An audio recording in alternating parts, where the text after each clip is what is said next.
Hi everybody, welcome back to tnoozLIVE at the Aviation Festival, presented by JetBlue Technology Ventures and sponsored by Travel Air.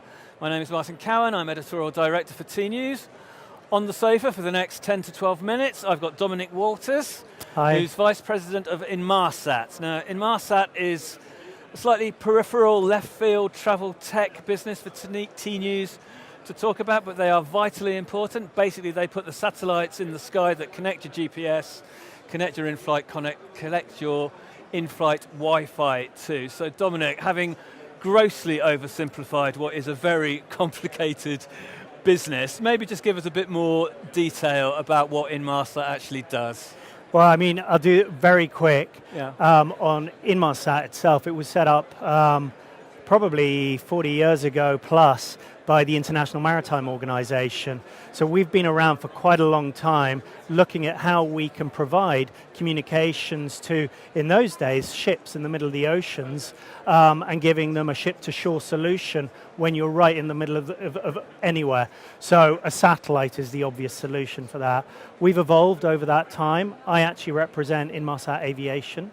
And you're absolutely right, it's very complex. I'm not going to try to get into the engineering side of it, but we have satellites up there, and Inmarsat Aviation looks at kind of three key areas, which hopefully are of interest. First, safety and operations, which you touched on. I think everyone will recognize that in the aviation industry, safety is the priority for absolutely everyone. So satellites have a big role to play.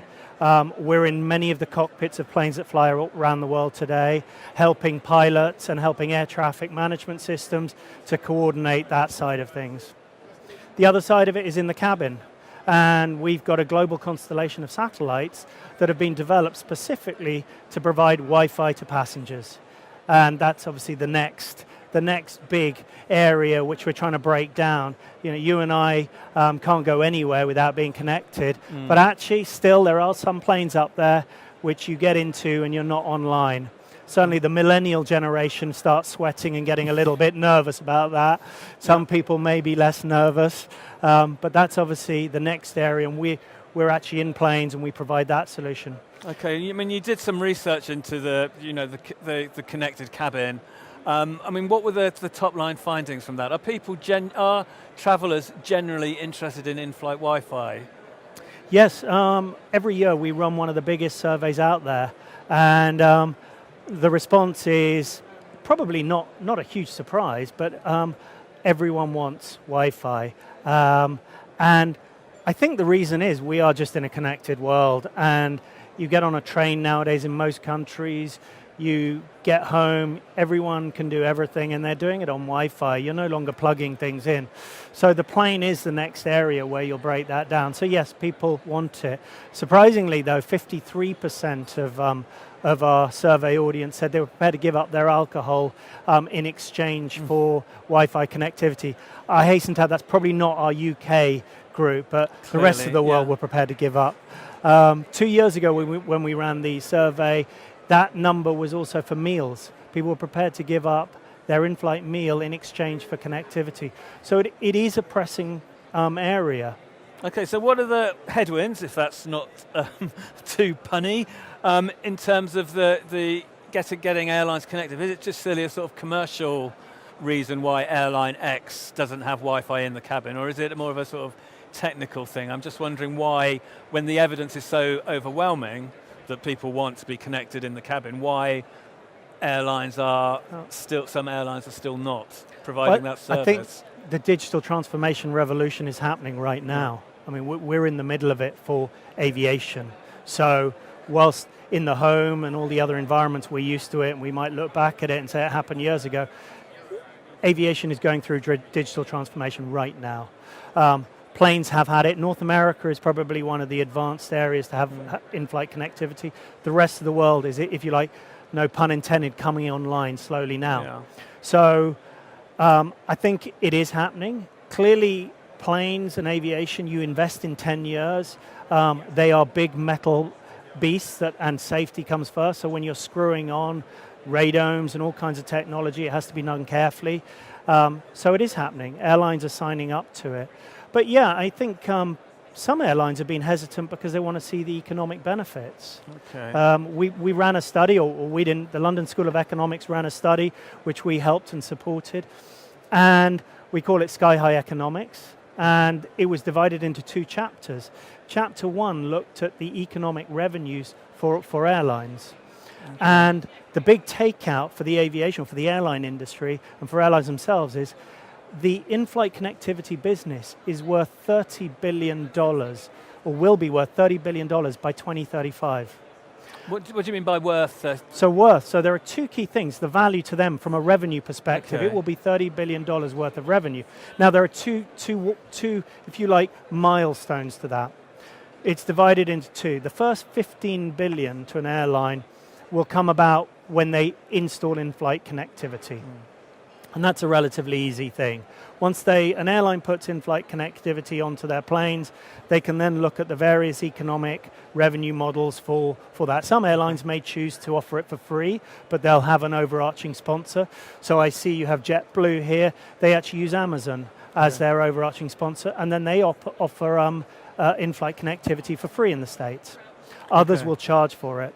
But that's the first, if you like, stepping stone. You have to have in-flight connectivity, and that's valued at about $15 billion by 2035. The next $15 billion is, we call it the retail mindset. And if airlines are prepared to do partnerships with the likes of Amazon's, with all kinds, with Google, with advertisers, then there's another $15 billion open to them. And the entire in-flight connectivity through ancillary revenues for everyone, that's Inmarsat, Aviation, that's Google, that's the airlines, is worth $130 billion by 2035. Okay. So there is a very strong economic argument for it, but it's that retail mindset that is going to be the interesting evolution over the next kind of 3 to 5 years. And is that some in the cabin rather than That's in the cabin. Okay, let's go through the door into the cockpit. I mean, what is in-flight connectivity doing to improve operations? Because presumably with improved operations, there's reduced costs, so there's benefits accrued through that way. I mean, what's going on in the cabin in terms of in-flight connectivity? It's a good point, and I suppose without boring you and coming back to Sky High Economics, Chapter 2 is all about the operational side. And whilst, if you like, there's a revenue opportunity and it's 130 billion. The other side is, are there savings? And yes, absolutely, connectivity in the cockpit produces huge opportunities. And the biggest one for an airline, which they're always looking at, is how do we achieve fuel savings?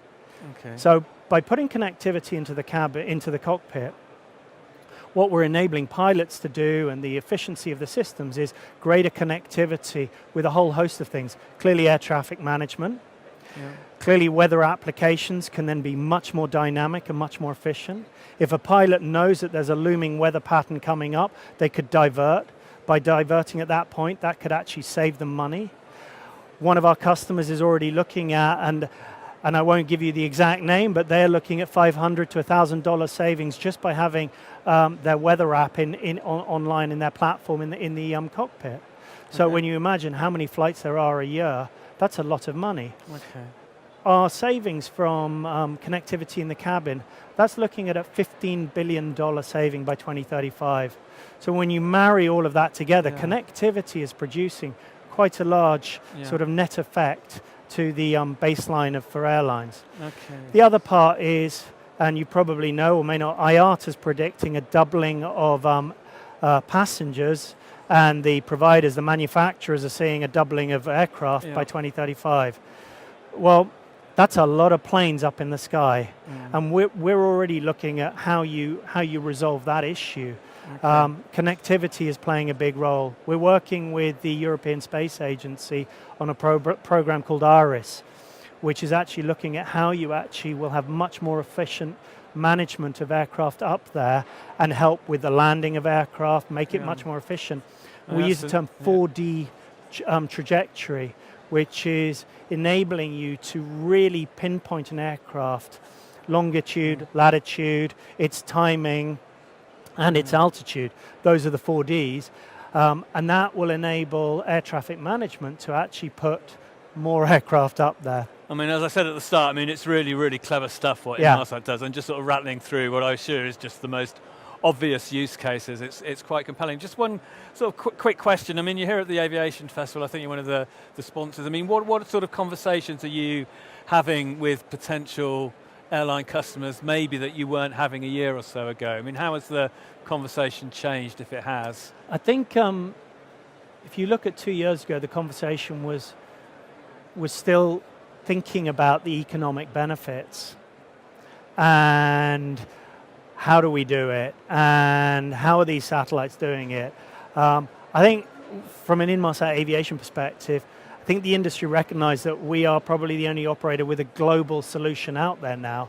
The next conversation, which we've been talking about quite a bit, is what is the business case for my airline? Yeah. How can I take this to my board and demonstrate a rationale for implementing an in-flight connectivity solution? And I think that conversation is becoming easier and easier when you start pointing to things like the London School of Economics study, when you start looking at what are passengers demanding? Well, we know from a study that they are demanding in-flight connectivity.